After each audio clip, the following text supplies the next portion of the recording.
jua hata mishale hii kikosa pale katikati, nakuwa nimegonga hapa pembeni kidogo, still nimelenga shabaha. Yesu asifiwe sana. Make things like that. Itakusaidia sana kwanza kuifanya miaka yako kuwa bora. Na watu wengine watakuwa wanakutamani kwa sababu wanaona hatua zako. Umetuacha msimu kwa dakika kidogo.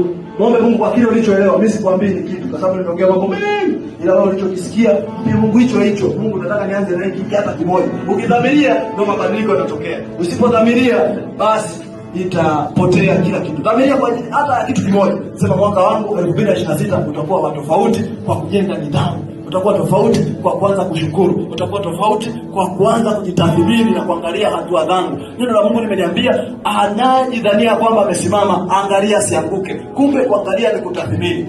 Inua sauti yako, mwambie Mungu kitu, kwa ajili ya hivi ulichojifunza.